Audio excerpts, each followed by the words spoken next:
Bien, bonjour tout le monde et bon après-midi. On est là pour les deux dernières sessions de notre workshop, les Covid-19 et son impact sur les territoires et la pandémie. Et donc, première session qui est sur la jeunesse, une jeunesse sacrifiée éventuellement. Donc, on a vu que, par exemple, il y a un semi-retour dans les travaux dirigés de première année des universités peut-être dans les semaines qui viennent.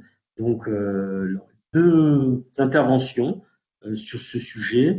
D'abord Dominique Chevalier, et ensuite Catherine Dessinges et Aurélie Desfriches-Doria. On commence tout de suite avec Dominique Chevalier de l'Université Lyon 1, avec le Covid-19, un actant singulier dans les territoires des étudiants et des étudiantes. C'est à vous, Dominique. Merci beaucoup pour cette possibilité de présenter ce travail. Donc, cette communication ambitionne en fait de comprendre comment le contexte de la pandémie vient saisir à la fois dans le sens de surprendre et de s'emparer la vie d'étudiants et d'étudiantes. Alors, les étudiants, les étudiantes, comme vous le disiez en introduction, vont mal. Euh, et effectivement, depuis quelques jours, le terme de jeunesse sacrifiée est utilisé. Euh, Mercredi 13 janvier, Jean-François Delfrécy, président du conseil scientifique qu'on reconnaît tous, reconnaissait que le retentissement sociétal et psychique de la pandémie chez les jeunes étudiants constituait un problème majeur, qui était aussi un problème sanitaire. Et ce mal-être des étudiants a déjà été pointé par une enquête réalisée aussi par l'Observatoire de la vie étudiante. Un étudiant sur trois présentait en septembre des signes de détresse psychologique liés à l'isolement et aux conditions de vie particulières en cette période de crise sanitaire. Alors cette présentation, je dis tout de suite, ne va pas n'apportera aucun scoop nouveau concernant le bien-être ou le mal-être des étudiants, des étudiantes. Je n'évoquerai pas non plus les causes de la grande détresse des étudiants, pour reprendre le titre de Libération d'hier. En revanche, ce que je vais vous présenter, c'est le résultat d'un travail réalisé dans le cadre de plusieurs cours que je donne à l'INSPE de Lyon. Alors, la spécificité de ces cours, c'est qu'habituellement, ils se réalisent hors les murs de l'université, c'est-à-dire le plus souvent sur le plateau et les pentes de la Croix-Rousse, pour saisir la complexité de la notion d'habiter, qui est centrale dans le programme de géographie de cycle 3. Évidemment, il a bien fallu adapter le dispositif didactique, puisque l'analyse de l'espace proche de l'INSPE, que ce soit en termes de proximité topographique ou, bref, était rendue impossible par le confinement. Donc, il m'a semblé judicieux à ce moment-là d'analyser l'espace proche des étudiants, des étudiantes dans et à partir de leur lieu de confinement. Et je leur ai demandé de réaliser des carnets journaux de bord dans lesquels ils allaient observer un peu plus finement plusieurs types de territoires liés à leur confinement. Alors, le premier territoire que j'aurais demandé d'analyser, c'était leur territoire mental, pour essayer de voir comment ils allaient et qu'ils puissent mettre, en fait, mon objectif, c'était qu'ils puissent être réflexifs par rapport à ce qui se passait dans leur tête. Deuxième type de territoire, c'était le territoire qu'ils ou elles apercevaient par une des fenêtres de leur lieu de confinement. Je vous ai mis le lien d'un site qui a fait ça aussi dès le premier confinement. Le troisième territoire, c'est leur espace de confinement, là où ils étaient confinés. Le quatrième, c'était le périmètre de leur balade autorisée. À l'époque, on était à 1 heure et 1 kilomètre autorisés. Voilà. Et j'aurais demandé par ailleurs de réaliser une carte sensible à l'échelle de leur choix. Alors, j'ai eu plus d'une cinquantaine de carnets qui ont été réalisés et par souci d'anonymisation, eh bien, pour une fois, ce texte sera écrit et présenté au masculin neutre, parce que c'est bien la preuve par l'inverse que quand on met tout au masculin, ça permet de neutraliser les choses. Les étudiants dont il est question ici sont inscrits en Master 1 du Master MEF. Le Master MEF, c'est Métier de l'enseignement, de l'éducation et de la formation. Ils préparent le CRPE, c'est-à-dire le concours qui leur permettra d'exister en tant que professeurs des écoles dans l'enseignement primaire. Donc, en gros, si je récapitule, ce sont des étudiants qui ont déjà franchi la barre de la sélection de la L3, mais qui par ailleurs ont une grande anxiété parce qu'il y a le concours qui approche. Donc, je vous propose de tirer quelques fils à partir de leur carnet de bord, reçu en grande majorité la semaine dernière, voire début de semaine, pour saisir au plus près cette arrivée du Covid-19 et son impact dans leur vie. Alors, pour cela, je vais partager avec vous des textes de ces carnets, mais aussi des peintures. La première diapo était une peinture faite par un étudiant, des photographies pour approcher donc au plus près leur ressenti que beaucoup ont d'ailleurs, c'était assez intéressant, il y a eu plein de lapsus, c'est-à-dire que les ressentis sont souvent devenus dans leur texte des ressentiments, comme vous le voyez pour la chambre. D'une manière générale, il apparaît que l'annonce de ce nouveau confinement a entraîné des sentiments, des ressentis, qu'ils confondent donc souvent avec ressentiments, ce qui est intéressant, ambivalents, que résume assez bien d'ailleurs le dessin et le propos que je vous ai mis là, soulagé mais triste, détendu mais angoissé. C'est un bel oxymore. En filigrane de ces carnets, on croise l'angoisse, le désespoir, la précarité, les annonces de maladies parfois graves chez les étudiants ou leurs proches et la mort. La mort, plusieurs grands-parents sont morts du Covid-19, mais aussi on croise des enterrements empêchés, des deuils contrariés. On croise aussi des morts violentes chez des personnes plus des personnes plus jeunes, pardon. Donc beaucoup de détresse, beaucoup de choses violentes comme ça, mais on y rencontre aussi des moments plus heureux, même si à chaque fois le Covid en tant qu'actant est venu bouleverser le déroulement de ces moments heureux. Par exemple, dans les carnets, là sur 50, il y a des fiançailles, un mariage, un Pacs, plusieurs débuts de vie à deux, accélérés par l'éloignement du premier confinement, et une grossesse. Donc le Covid est un actant puissant, Michel Lusseau n'hésite pas à le qualifier d'acteur, mais ces carnets montrent aussi que la cohabitation forcée avec le virus produit un intérêt renouvelé pour quelque chose, à mon avis, de plus puissant que le Covid. Vous le découvrirez à la fin. Alors, pour analyser ce deuxième confinement, les étudiants ont très régulièrement commencé, c'est à peu près tout le temps, commencé par le premier confinement, qui était inédit. Alors, ce premier confinement, justement, il y a un étudiant qui rentrait du Canada au début et qui écrit son récit de la sorte. Je me suis rendu compte que c'était plus qu'une histoire individuelle que je vivais.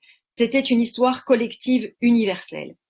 Et il relate ensuite comment, rapidement, il est rentré en France avant que les frontières ne ferment, avec un vol très cher. Ces conditions du retour l'ont placé dans une situation de grande précarité, d'autant qu'il n'a pu effectuer de job étudiant pendant l'été. Dans la voiture qu'il ramenait de Paris à Lyon, où quelqu'un de la famille était venu le chercher, il réalise brutalement les bouleversements occasionnés par la pandémie, alors que cette dernière n'avait pas encore atteint l'Amérique du Nord avec une telle ampleur. Et il écrit: devant les autoroutes vides et les nouvelles contraintes, ce que je ressentis, c'est la peur que cette situation demeure à jamais comme telle. Un autre exprime le fait que pour garder quotidiennement une certaine maîtrise du temps qui passe, il a fabriqué un gigantesque calendrier qui court de la rentrée scolaire de septembre 2020 jusqu'aux grandes vacances de juin 2021. Et chaque jour est une nouvelle étape qu'il barre avec assiduité, nourrissant l'espoir que la situation sanitaire s'améliorera au fur et à mesure de ses rayures sur la frise. Donc dans la radicalité de ces effets, le Covid vient en modifier à la fois le rapport au temps, mais aussi à l'espace. Et je propose de déplier ces différents territoires des étudiants à travers 5 entrées. Un territoire de confinement qui est déterminé dans le cas présent des étudiants par le stage d'observation dans une classe. Un territoire trop pleinement numérique, pleinement au sens de morne pleine, Waterloo. Le territoire des sports, le territoire du corps, une possible métamorphose au sens kafkaïen. Des territoires du passé, un retour dans les souvenirs. Des territoires palimpsestes et une sensibilité démultipliée. Et donc, je vous l'avais promis, en conclusion, peut-être la découverte d'un nouveau culte. Alors, territoire de confinement déterminé par le stage d'observation. Effectivement, tous les étudiants partagent l'idée que ce deuxième confinement est plus difficile que le premier, parce qu'il a lieu en hiver, parce qu'il fait plus froid, parce que le temps est maussade, parce que les journées sont plus courtes, parce qu'il est plus difficile de mettre le nez dehors, etc.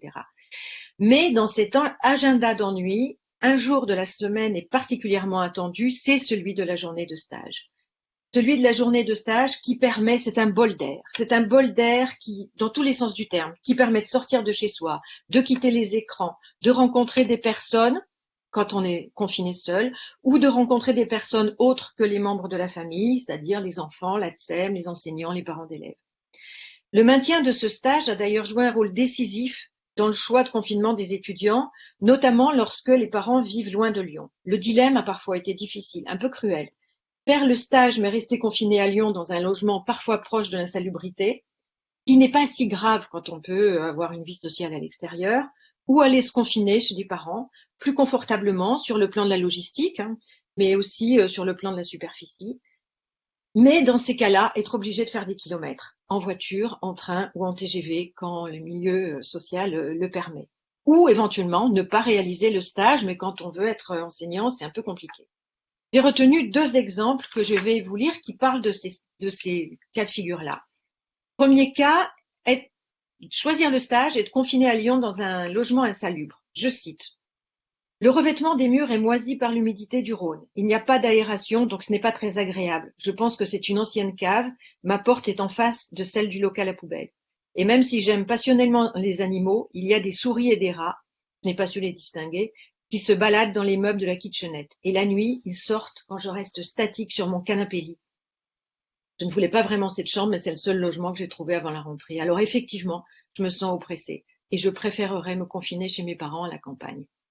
Donc il y a globalement dans les carnets comme ça un sentiment de passer à côté de la vie, de passer à côté de la ville pour celles et ceux qui avaient choisi Lyon pour leur master. Parfois l'INSPE de Lyon pour sa grande proposition de stage à l'étranger.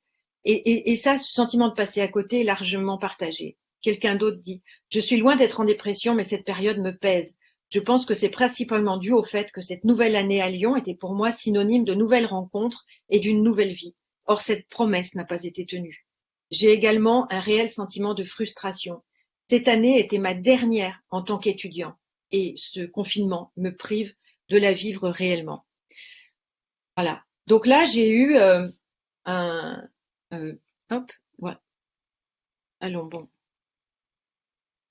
Voilà, je voulais montrer aussi ce temps perdu. Voilà, c'est un dessin appelé Le temps perdu. Je me suis demandé si c'était une référence à la chanson de Barbara, Ne se rattrape guère, ne se rattrape plus. Et là, c'était quelqu'un qui m'a mis cette photo en disant, en fait, je suis confinée chez moi. C'est juste les lumières de la ville qui me permettent de voir que la vie continue. C'est la vie en creux. Et quelqu'un d'autre je vous laisse lire pendant que je continue parce que comme c'est très contraint au niveau du temps, je parle en même temps. Donc il y a aussi garder le stage mais se confiner chez des parents. Et là, voilà un extrait de carnet. Aujourd'hui, c'est le jour de stage, soit le meilleur jour de la semaine. Ça fait du bien de retrouver les élèves, de faire des activités avec eux, de leur apprendre de nouvelles choses. L'école est à un peu plus d'une centaine de kilomètres, soit environ 1h15 de route de la maison de mes parents. Cependant, ce stage est tellement enrichissant et les enfants tellement adorables que cela vaut la peine de se lever et de faire autant de chemin. L'autoroute est très pratique le matin afin de gagner du temps sur le trajet. En revanche, je ne la prends pas lors du retour afin de réduire le budget de transport. Je mets donc une demi-heure de plus pour rentrer. La route est longue, surtout avec la nuit qui tombe de plus en plus tôt. Je traverse de petites routes campagnardes de mauvaise qualité, ce qui m'oblige à rester vigilant aux animaux qui pourraient traverser. Donc voilà.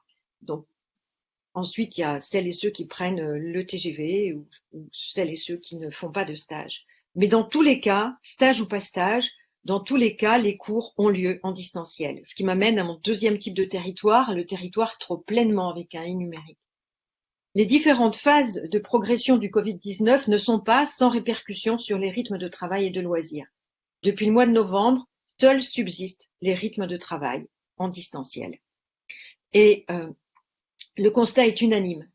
Travailler à distance est compliqué. Suivre les cours sur l'ordinateur s'avère difficile, soit au niveau de la concentration, soit parce que les connexions sont trop faibles sur les tablettes, les ordinateurs ou les smartphones. Les journées semblent interminables, je cite.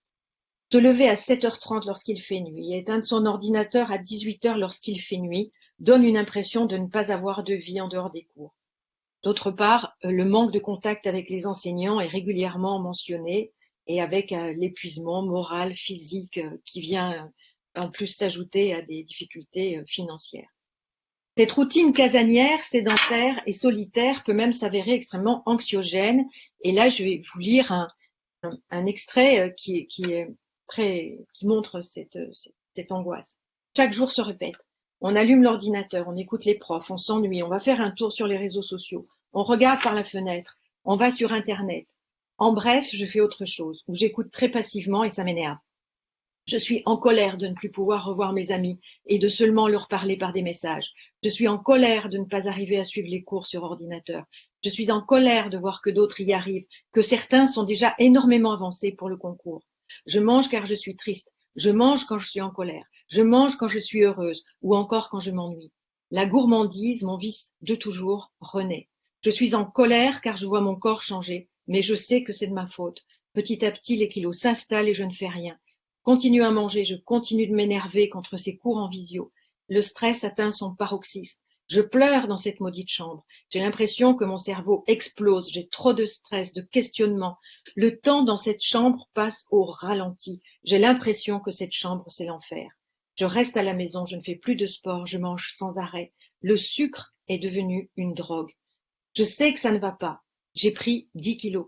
Je ne rentre plus dans mes vêtements. Je suis essoufflée. J'ai des vertiges. Voilà.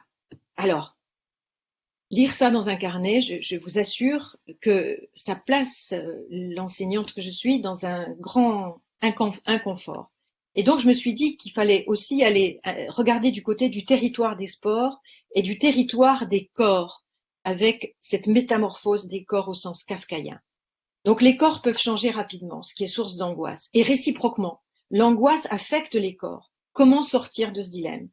En aménagement, un espace approprié pour des usages sportifs, soit de manière ponctuelle, soit de manière plus pérenne, lorsque le logement le permet ou lorsqu'il y a un garage. Certains investissent dans du petit matériel, haltères, steps, élastiques, tapis de yoga, mais il s'agit souvent de pis-aller. Finalement, la sédentarité et l'absence d'exercice s'incrustent et pèsent sur les esprits tout autant que la paresse d'utiliser le matériel acheté au détriment d'autre chose. Et pendant ce temps, insidieusement, l'inertie fait son œuvre sur des musculatures parfois entretenues jusque-là avec soin. Je cite. J'ai besoin de bouger, mais en étant coincé chez moi, cela devient compliqué. Faire son sport sans matériel, savoir que toute la progression engendrée et accumulée dans le passé est petit à petit en train de partir. La phrase se termine par des points de suspension, comme si les mots manquaient pour exprimer cette métamorphose sans doute vécue, peut-être comme une déliquescence, voire une humiliation. Les corps se dégradent par manque de sport, tandis que la détresse les transforme entre prise de poids, plus 10 kilos on l'a vu, et perte de poids dans un autre carnet, moins 15 kilos. Les proxémies, elles aussi, se modifient ou se radicalisent au gré des distanciations et des gestes barrières. Je cite. Moi qui de base n'aime pas les câlins, je suis assez troublée par les contraintes de distanciation. Jusque-là, je n'avais pas réalisé l'ampleur d'un câlin. Maintenant, j'attends juste la fin de l'épidémie pour en faire. Et à rebours de ces tendres aspirations, la distanciation physique a ses adeptes. Je cite. Malgré tout, j'en tire un point positif, la bise. C'est un concept que je trouve bizarre et que j'ai toujours détesté. Effleurer la joue de quelqu'un avec la mienne, alors que parfois je ne connais même pas cette personne, mais c'est vraiment étrange. En plus de ça, je trouve que c'est un manque d'hygiène consternant. Bref, je suis ravie de n'avoir plus à faire cela. J'espère que cette manie ne reprendra pas et que les prochaines générations seront bien surprises quand nous leur dirons que nous collions notre visage à celui de complets inconnus. Alors penser, se projeter comme ça dans ce que sera l'avenir, certes, mais en réalité, ce confinement amène plutôt les étudiants à se retourner dans les souvenirs du passé. C'est mon 4e type de territoire, les territoires du passé, un retour dans les souvenirs. Le rétrécissement des expériences spatiales et sociales provoque un renouvellement des regards et des perceptions. Je cite. J'ai redécouvert l'espace autour de ma maison. En effet, dans mon quotidien, je ne prends jamais le temps de regarder autour de moi. Ainsi, dans la semaine, j'ai aidé mon père à faire du bois autour de la maison. J'avais oublié plein de détails concernant mon lieu d'habitation. Un autre découvre de petites écritures faites au feutre sur les poutres apparentes de sa mezzanine, sans doute présentes avant même l'achat de la maison de ses parents. Il s'en était jamais aperçu. Un autre redécouvre son village. Je cite. Cela faisait très longtemps que je ne m'étais pas promené autour de chez moi, point d'exclamation. J'ai donc pris le temps d'observer ce qui avait changé, les maisons qui ont été construites, rénovées. Je suis retournée devant les maisons des amis de collège, des personnes chez qui j'allais souvent, mais que je ne vois plus forcément aujourd'hui. Alors il y a des lieux aussi qui reviennent comme ça, comme la boulangerie près de la maison familiale, ou le potager du jardin, qui sont regardés avec tendresse ou pointe de nostalgie. Je cite. L'arroser l'été en début de soirée était la corvée que nous redoutions le plus. Nous devions emmener les seaux remplis d'eau d'un bout à l'autre du jardin et faisions souvent cette activité en râlant. Nous l'avons toujours maudit, ce potager, mes frères et moi. Mais aujourd'hui, nous l'admirons tous. Donc retrouver ces moments d'avant, je me demande si c'est pas aussi une façon d'oublier le passé. D'oublier le présent. Dans la solitude et la réclusion, les territoires d'enfance, de loisirs, de voyage, qui sont souvent exposés en photo sur les bureaux, à côté des bureaux, finissent par se brouiller, se mélanger, et finalement les pensées vagabondes qui m'amènent à évoquer les derniers territoires, c'est-à-dire les territoires palimpsestes, et avec une sensibilité démultipliée. Ces enchevêtrements de territoires souvenirs finissent en effet par composer des entrelacements de territoires palimpsestes et produire des émotions, des sensibilités, les pensées se bousculent. Au cours de sa balade et de son kilomètre autorisé, un étudiant traverse régulièrement le pont Winston Churchill. Je cite. Sur le pont, je m'arrête. Je regarde le mouvement de l'eau, je m'y sens bien. Quand je regarde les rives, je repense à ma douce Auvergne. Je sais que les deux départements, Auvergne et Rhône-Alpes, ont fusionné, mais je n'arrive pas bien à m'y faire. Donc j'ai trouvé ça très amusant. Les paysages entreaperçus par les fenêtres prennent, dans ce contexte, un sens particulier. Ils se donnent à voir un peu à la manière d'objets fragiles, regardés sans toucher. La personne, l'étudiant qui a peint la première peinture me dit « J'ai choisi d'attendre qu'il neige pour réaliser cette peinture, puisque c'est le moment que je préfère. Regardez les montagnes enneigées. Au moment où j'écris, la neige a pratiquement recouvert l'intégralité des montagnes. Je les contemple de loin parce que cette année, je ne vais malheureusement pas pouvoir aller au ski à cause de la crise sanitaire. À des moments, je rêvasse en regardant le paysage. Il me permet de m'évader. » C'est d'autres types de paysages sur le côté droit. Mais de l'autre côté des vitres et des fenêtres, la vie continue pour bon nombre de gens, ce qui complique d'ailleurs le confinement et renforce le sentiment d'isolement, voire d'abandon des étudiants. L'un d'eux remarque le ballet au sens chorégraphique, le ballet du commerçant d'en face, qui installe ses étals tous les jours à la même heure, de manière quasi rituelle. Ou encore il y a cette observation. Ma fenêtre donne sur la rue, et 2 fois par semaine, je vois un couple de jeunes se retrouver. Chaque semaine, ils sont de plus en plus proches, et j'ai l'impression de voir naître leur histoire d'amour. La présence à la fois ténue et brutale du virus arrive-t-elle à modifier la perception des bruits? Je cite, à propos du dessin en gris. Ce qui m'a surpris, c'est le nombre de fois où j'ai entendu les sirènes de police, de pompiers et d'ambulances, et où j'ai vu passer à toute allure ces véhicules aux lumières bleu-rouge clignotantes. Je n'avais jamais constaté cela avant le confinement. Était-ce parce que je n'y prêtais pas attention? Alors, ça m'a intéressé ces propos parce qu'ils font écho à d'autres propos que j'ai entendus à d'autres moments. Comme si l'ouïe et le regard étaient toujours aiguisés par le confinement, l'anxiété et la lenteur. Un autre étudiant relate, à propos de, il l'a pris en photo, relate une découverte qui l'a un petit peu chamboulé quand même. Il dit, je me suis rendu compte qu'un petit mot très gentil avait été posé sur mon bureau par ma meilleure amie. En fait, il était là depuis des mois. Et il a fallu que je sois confinée pour le remarquer. Ça l'a plongé, voilà, ça l'a un peu perturbé, manifestement. Alors, en conclusion, je vous ai dit que peut-être j'allais vous parler de quelque chose de peut-être plus fort que le Covid. Dans ce monde rétréci, un étudiant évoque les tourments de faire le même cheminement chaque jour et le sentiment de voir son appartement rapetissé, c'est le terme qu'il emploie, au fil du temps. Et pendant que les risques pandémiques emmurent les étudiants dans les espaces domestiques, les regards s'échappent. Les regards s'échappent vers des désirs de nature. Cette dernière est en effet, mais vraiment régulièrement magnifiée, glorifiée.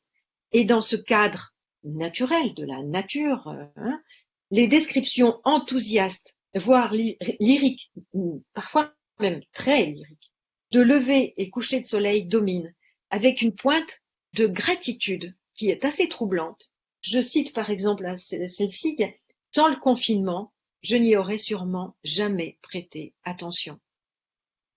au point qu'il est possible de se demander si nous n'assistons pas à une forme de renaissance du culte de Sol Invictus. Je vous remercie. Oui, donc merci beaucoup Dominique pour ce témoignage que moi j'ai trouvé très émouvant et sans doute beaucoup d'autres personnes comme moi, je pense. Et à ce propos, il y a dans le chat, il y a eu un message de Damien Richard qui finalement, je pense, rejoint le souci qu'on a eu pour beaucoup d'entre nous, la plupart à vous écouter. Et donc, ce qu'il dit, c'est ça, c'est oui, je comprends que c'est une lourde responsabilité d'être le dépositaire d'une telle parole de détresse. Il me semble qu'il est nécessaire d'apporter une aide psychothérapeutique à un étudiant qui écrit un tel texte. On ne veut pas rester à distance. Et donc, ça pose la question de notre responsabilité d'enseignant. Bon, finalement, on pourrait démarrer avec ce type de question. Quel peut être le positionnement d'une enseignante ou d'un enseignant face à ce type de questions? Là, vous êtes positionné comme une espèce de relais, je dirais, hein, un médium, la parole des étudiantes ou des étudiants, mais à peu près, comment on se positionne par rapport à ça? Qu'est-ce qu'on Ouais. peut faire en tant que citoyenne ou en tant qu'enseignante, chercheuse? Alors, alors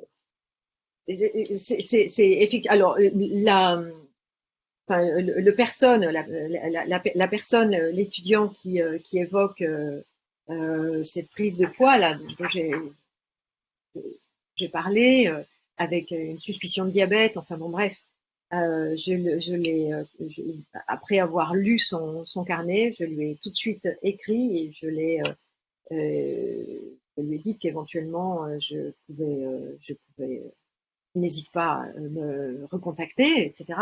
Et je lui ai donné le lien comment dire, du service psychologique de l'Université de Lyon 1. Donc ça, c'est la première chose qu'il a fallu faire. Bon, alors, sur les différents types de territoires, il y a 2 territoires que j'ai fait. Je me suis demandé, à vrai dire, c'est vrai que je me suis demandé si, comment dire, j'aurais demandé, mais j'avais cours, enfin, on a eu c'était étayé par plusieurs cours, alors certes en distanciel, mais sur la question du territoire intérieur, d'essayer d'objectiver ce que il ou elle ressentait. Euh, Ça, c'était quand même pour mettre des mots sur des situations qui, voilà, je trouve on est un peu comme des lapins pris dans les phares des voitures, quoi, avec cette situation pandémique. Et là, l'idée, c'était d'essayer au moins de mettre des mots, et si ce n'était pas des mots, si ce n'était des mots, des photos ou des peintures ou des choses comme ça. Et c'est vrai qu'alors ça, j'avoue que j'ai reçu beaucoup quand ils ont envoyé, puisque beaucoup ont été par envoi électronique, j'ai régulièrement eu des petits dans les mails en disant ça m'a beaucoup aidé à passer cette période. Donc ça, je pense que, alors soit c'était parce qu'ils avaient envie d'être sympas avec la prof, c'est peut-être pas à négliger, hein, mais je crois que sans doute certains, ou certaines, ça a pu les aider. Donc ça, c'est une première chose sur le territoire intérieur. Et il y a quelque chose aussi que je leur avais demandé d'aller regarder, c'est pour les obliger à sortir, parce que sinon, je trouvais que justement, quand je parlais avec eux, avec elles, en chat ou comme ça en cours, c'était des étudiants qui restaient devant les écrans, restaient devant les écrans, restaient devant les écrans, sauf quand il y avait la journée de stage, et en leur demandant d'aller renseigner ce territoire de périmètre de sortie, c'était au moins l'assurance qu'ils allaient aller dehors à un moment donné, quoi. Voilà. Mais moi, je me posais la question, alors qui est un peu plus générale et qui n'est pas facile à répondre, était finalement quand on parle des, des problèmes des étudiants, je parle dans les médias, hein, à la télé, souvent ils se présentaient de manière un petit peu, un peu infantilisée. Oh oui, ils peuvent plus faire d'apéro le soir, ils peuvent plus sortir, pas plus se voir, mais quand même pourraient supporter ça parce que bon, ils sont pas si petits que ça, etc. Mais donc, ok, il y a cette dimension-là. Mais Moi, la question que je me posais, c'était est-ce que finalement, on n'a pas quelque chose qui est intermédié par les dimensions économiques? C'est-à-dire, par exemple, là, à l'heure actuelle, maintenant, avec le confinement à 18 heures, beaucoup d'étudiants vont plus pouvoir faire le job qu'ils font en fin d'après-midi. Donc, ça va les impacter très sévèrement. Beaucoup d'eux ou d'elles ont perdu également leur emploi temporaire, n'ont pas pu avoir de nouveaux emplois, etc. En particulier dans la restauration, hein, bien sûr. Et donc, est-ce que finalement, ce mal-être, il n'est pas aussi lié à une réduction complètement très très forte de des dimensions économiques, qui les oblige soit à vivre dans la misère, soit alors à retourner chez les parents et donc à mener aussi une existence qui leur convient pas du tout. Bon, je conçois que c'est une question un petit peu compliquée, mais voilà. Alors oui, tout à fait. Bah, moi, je trouve que enfin, moi, je les trouve très matures. Moi, je les trouve vraiment très matures. Alors, c'est pas des L1, hein, ce sont des M1. Et mais moi, j'ai trouvé que ces étudiants, ces étudiantes très matures. Et puis on voit, enfin, je trouve que la qualité de leur carnet. Je précise que ces carnets qui ont été faits et pour lesquels ils ont passé mais vraiment beaucoup de temps sont des carnets, ce que je disais en aparté tout à l'heure, qui ne comptent pas grand-chose en termes de CTS. Hein. Donc c'est pas pendant l'année de concours, on cherche plutôt à bien soit être efficace dans les révisions de ces concours, soit à engranger des ECTS pour valider le master. Donc là, c'est quand même, enfin, je les ai trouvés d'une très très grande maturité. Le constat que j'ai fait, c'est effectivement la famille, mais je pense que ça a dû être dit. J'ai pas pu assister ni aux présentations d'hier, ni à aux présentations de ce matin, mais la famille est une ressource absolument extraordinaire pour les jeunes. Alors, à condition de pas être effectivement en couple et d'avoir des enfants. Mais pour les jeunes qui sont célibataires, ou qui ont un copain, une copine, mais qui sont pas installés en couple ensemble dans un appartement, la famille a joué un rôle central, central. Quand les familles dysfonctionnent, euh, euh, ben, quand les familles dysfonctionnent, effectivement, on voit bien que les jeunes sont beaucoup moins à l'aise. Et je sais plus ce que je voulais dire. Je voulais dire quelque chose par rapport à ça, mais ça m'est sorti de la tête. Euh, Et ce qui est difficile, parce que beaucoup expliquent, et là, c'est pour ça qu'il faut avoir une vision. Alors oui, il y a de la détresse, etc., etc. Mais quand je disais que les familles jouent un rôle vraiment pivot dans tout ça, c'est que effectivement, donc quand les familles dysfonctionnent, ça se passe pas bien. Mais quand la famille est soudée, euh, les jeunes, au contraire, c'est aussi une des raisons pour lesquelles parfois certaines finalement sont allés se confiner loin et dans la famille et n'ont pas fait pris la décision de ne pas faire le stage ou de prendre un TGV. Parfois, certains sont vraiment aux confins de l'espace national et donc prennent un TGV. Mais c'est aussi comme un petit retour, et c'est pour ça qu'il y a le retour du passé. Je crois qu'il y a une grande nostalgie et que quand la famille fonctionne bien, que les consentants entre frères et sœurs et que les parents sont pas vécus comme étant trop pénibles. Alors beaucoup disent ça a marché, mais à condition que chacun puisse un peu manger quand il ou elle veut, que chacun puisse être relativement autonome. Voilà. C'est-à-dire qu'il faut que les parents s'effacent devant les jeunes adultes qu'ils sont devenus. Il ne faut pas que les parents veuillent retrouver leurs enfants comme ils étaient. Voilà. Il faut bien que les parents acceptent l'idée qu'ils sont en train d'héberger des enfants devenus adultes qui ont pris leur indépendance. Même quand les parents ne fument pas, par exemple, accepter l'idée que le jeune ou la jeune va fumer. Alors, bon, dehors éventuellement, mais sans s'entendre dire, allez, bon, tu te mets à fumer maintenant. Des choses comme ça. Si tout ça est respecté, alors c'est presque un moment qui est vécu comme un moment précieux. Il y a ça aussi dans les carnets, c'est-à-dire certaines disent c'est précieux parce que, et notamment des jeunes qui ont dû partir pour des sports-études ou des choses comme ça, qui avaient quitté la famille un peu prématurément pour la scolarité et qui reviennent et qui disent oh là là, mais en fait, et donc ils font des jeux de société, ils ritualisent complètement la vie familiale, donc le week-end. Ils ritualisent la vie familiale le week-end, ils font des jeux, ils apprennent à jouer à la belote, ils font du sport ensemble, ils téléchargent des applications, ils font du sport ensemble. Il y a aussi des jeunes qui vivent très très bien ce confinement et ce retour dans la famille comme quelque chose d'un et donc voilà qui vivent très très bien. Et je pense pas que ce soit la majorité évidemment, mais il faut pas négliger que ça arrive aussi. Et là, c'est pas de l'infantilisation, c'est au contraire des familles où le respect de qui est devenu qui est très fort. Mais je crois que on se pose beaucoup de questions avec ce confinement et avec toute la façon, enfin la pandémie, avec le risque, avec la maladie, avec les pertes, ce qu'on a perdu, les êtres chers qu'on a pu perdre, mais ce qu'on a perdu en termes de liberté, etc., etc. Mais du coup, je crois qu'il y a une forme de retour vers la nature, ce que je disais en conclusion, et puis de moments précieux passés ensemble dans la famille. Et, Ok, très bien. Ben, merci beaucoup pour ce panorama très sensible, hein.